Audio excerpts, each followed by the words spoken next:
Hello everyone, welcome to our channel Learn with Sindhu. In today's video I am going to explain you Dust of Snow as well as Fire and Ice. These two poems are from 10th class English. So Robert Frost రాసినటువంటి dust of snow అలాగే fire and ice అనేటటువంటి poems నేను explain చేయబోతున్నాను. ఇవి first unit నుంచి ఉన్నాయి. And first యూనిట్లోనే first reading a letter to god అనేటటువంటి రీడింగ్ యొక్క summary as well as explanation, word to word explanation నేను ప్రీవియస్ వీడియోస్లో అప్లోడ్ చేశాను. ఎవరైనా ఆ వీడియోస్ని వాచ్ చేయకుండా ఉన్నట్లయితే లింక్స్ డిస్క్రిప్షన్లో ఇస్తాను. Please go there and watch the videos. And for all the English video lessons please do subscribe to the channel. And మీకు కంటెంట్ హెల్ప్ఫుల్గా అనిపిస్తేనే ఛానల్కి సబ్స్క్రైబ్ చేసుకొని పక్కనే ఉన్న బెల్ ఐకాన్ని ప్రెస్ చేశారంటే నేను ఎప్పుడు వీడియోస్ అప్లోడ్ చేసినా కానీ మీరు మిస్ అవ్వకుండా చూడగలుగుతారు. Well, and coming to the present video, present poem, it's dust of snow. Dust of snow అంటే అర్థం ఏంటంటే the fine particles of snow. And it's written by Robert Lee Frost. He was an American poet and his poems are very realistic. ఈయన poems అన్నీ కూడా రియలిస్టిక్గా ఉంటాయి, అలాగే కాన్వర్సేషనల్గా కూడా ఉంటాయి. So coming to our present poem dust of snow. Let's read the poem.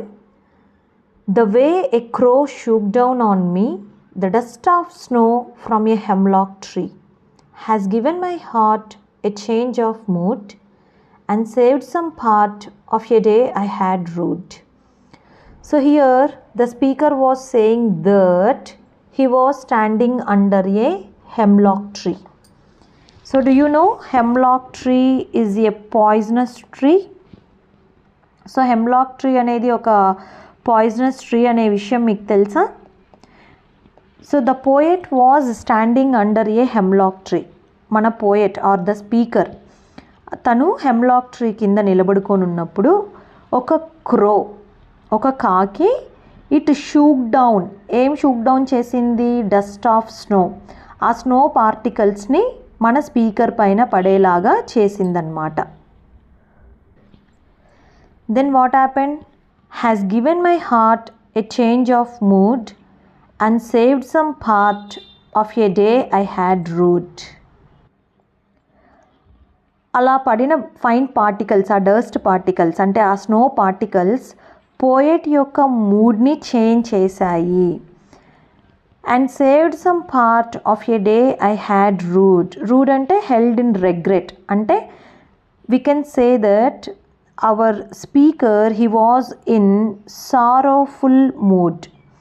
ఆయన బాధగా ఉన్నాడు. he was not fine, he was feeling sorrowful, his mood was sorrowful. తను బాధగా ఉన్నాడు. లైక్ హెమ్లాక్ ట్రీ, ఇది ఒక పాయిజనస్ ట్రీ.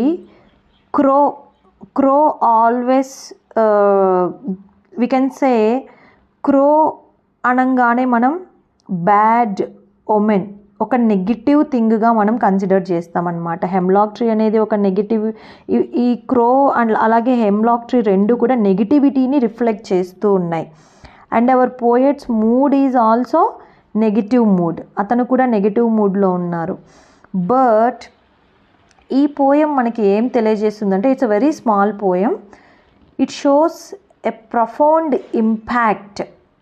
లైక్ నేచర్లో జరిగేటటువంటి ఒక విషయము it instantly shifts our speaker's mood from despair to joy, sorrowful to joyful.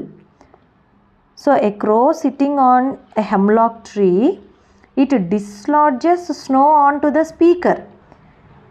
Then what happened? The speaker's mood changes from sorrowful to joyful. So hemlock tree ట్రెడిషనల్గా నెగిటివిటీతో associate అవుతుంది. Crow అనేది it's A symbol of bad ఒమెన్స్.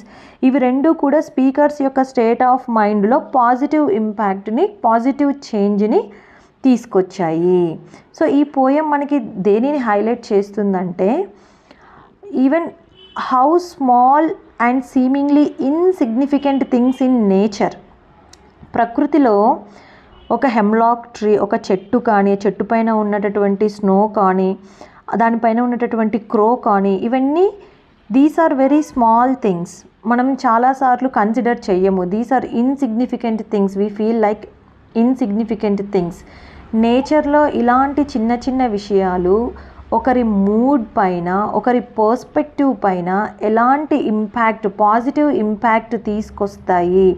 So we can say nature has such healing power. మనం ఎంత dull మైండ్తో ఉన్నా కానీ, when we see psychologists కూడా నేచర్లోకి వెళ్ళండి, ప్రకృతిలో గడపండి. చాలామంది సైకలాజికల్గా బాధపడే వాళ్ళకి ఇచ్చేటటువంటి సజెషన్ ఏంటంటే go in to the nature, ప్రకృతితో గడపండి, ప్రకృతిలో గడపండి అని చెప్తున్నారు. Nature has such healing power, natural healing power అనేది ఉంటుందన్నమాట. సో ఈ స్నో పార్టికల్స్ అనేవి పోయెట్ యొక్క మూడ్ని డెస్పైర్ నుంచి జాయ్ఫుల్గా ఎలా మార్చాయి. అలాగే and saved some part of a day I had rued. తన మిగతా డేలో, అంటే హాఫ్ డే ఆల్రెడీ బ్యాడ్ మూడ్లో గడిపాడు, మిగతా డే పాడవకుండా ఈ జరిగినటువంటి ఒక చిన్న సంఘటన, ప్రకృతిలో జరిగినటువంటి ఒక చిన్న సంఘటన ఎలాంటి ఇంపాక్ట్ చూపించింది అనేది మనకి ఈ పోయం తెలియజేస్తుంది అనమాట. Yes, it's true, every one feels depressed or hopeless at some time. 24 గంటలు మనిషి అనేవాడు యాక్టివ్గా, హ్యాపీగా ఉంటాడు అని మనం చెప్పలేం. ప్రతి ఒక్కరికి కూడా ఏదో ఒక టైంలో డిప్రెస్డ్ ఫీలింగ్స్, హోప్లెస్ ఫీలింగ్స్ ఉంటాయి. Being a human being, no one has exception. So dull days ఉంటాయి, స్మాగీ డేస్ ఉంటాయి, సాడ్గా ఫీల్ అవుతాం, హోప్లెస్గా ఫీల్ అవుతాం. బట్ మన మూడ్ని మనం అప్లిఫ్ట్ చేసుకోవాలి, మన మూడ్ని మనం ఎలివేట్ చేసుకోవాలి. ఆ మూడ్లో నుంచి, బ్యాడ్ మూడ్లో నుంచి, డల్ మూడ్లో నుంచి బయటికి రావాలి అంటే మన చుట్టూ జరిగేటటువంటి, ప్రకృతిలో ఉన్నటువంటి చిన్న చిన్న థింగ్స్ని మనం కీన్ఫుల్గా అబ్జర్వ్ చేయడం నేర్చుకోవాలి. So instantly we can lift our mood from negative to positive. So this is about the poem Dust of Snow.